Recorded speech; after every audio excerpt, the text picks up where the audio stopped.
Yun, good morning po sa lahat. Ngayon ay re-review at i-unbox ko itong bagong bili kong helmet, HJC. Yun, nabili ko nga pala itong HJC sa Graffiti West Avenue. Yun, thank you sa Team Graffitee at may free t-shirt na binigay. So, open ko ngayon kung ano ba yung design at model na nakuha ko. Kasi ang laman po ng box ay yung bag ng HJC. Open naman natin yung box. Ayan. Kasama po ng helmet yung pinakabag ng helmet. Yan, open natin. Yan. Yan. Itong model po ito yung CS15 Dosta. Yan, color blue siya. Kung mapapansin nyo, pinalitan ko na yung lens niya. Ginawa ko ng smoke. Kasi yung kasama ng lens, yung clear lens ng CS15. Yan. Since mas iba yung dating, kasi itong CS15 single visor lang siya na ano, yan, single visor lang. Kaya kung magre-ride ka ng morning, mas maganda kung naka-smoke lens. Yan. Kaya yung design na nagustuhan ko sa CS15 na Dosta. Medyo simple lang siya, hindi ganun kadami ng graphics, pero maganda yung itsura niya. Tapos yun, ipakita ko sa inyo kung ano ba yung mga nandito sa helmet. Yung air vent niya sa harap, ito, laking bagay.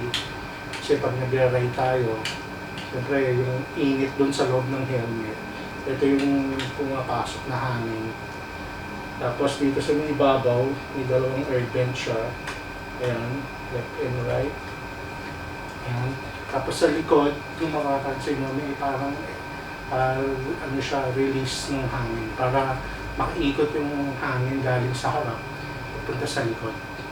Ayan. Tapos kasama na ngayon dito yung manual ng HJC. Tapos yung sa mid-chin, yung parang sound ano niya, protection niya dito para yung hangin, yun lang, especially kung nagbablog tayo, yung pasok ng hangin galing sa ilalim, yun nakokontrol niya, hindi masyadong malakas. Ayan. Tapos yun nga, yung foam sa loob ng HJC, ito yung sinasabi nila, isa sa magandang quality ng helmet. Makapal talaga yung foam niya sa loob. Kaya sabi niya, yung safety natin lagi pag bumibili tayo ng helmet, yun dapat yung product na kinuha natin yung kilala. Kaya yun, ito yung nagustuhan ko dito sa HJC. Sobrang ganda. Tapos kung mapapansin nyo, yung mga previous helmet ko, bago ko nakuha itong HJC, itong una ko yung NHK, yan, 5 years ko na siyang ginamit. Kaya ito na yung una kong helmet. Tapos sumunod to yung anti-helmet ko na pang-vlog ko. Yan, okay siya, maganda din yung quality dun sa una kong review. Yan, maganda rin yung foam ng MT. Kasi nabasa ko sa mga review, yung top 10 na safetiest helmet. Yun, yung anti-helmet number 9 siya sa top 10. Tapos yung HJC, ayan, number 3 or number 5 sa safetiest helmet. Kaya ito yung naging top choice ko talaga. Tapos yun, sa price naman, hindi naman ganun kamahal tong CS15 na single visor. Kaya ayun, ito yung naging choice ko talaga. Ayan, sana gustuhan nyo at nagkaroon kayo ng idea about the HJC CS15 single visor. Tapos yun, pinalitan ko lang ng smoke lens. Yun.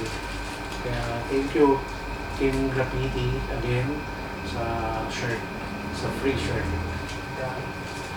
Thank you. Thank you for watching and subscribe to my YouTube channel. Thank you.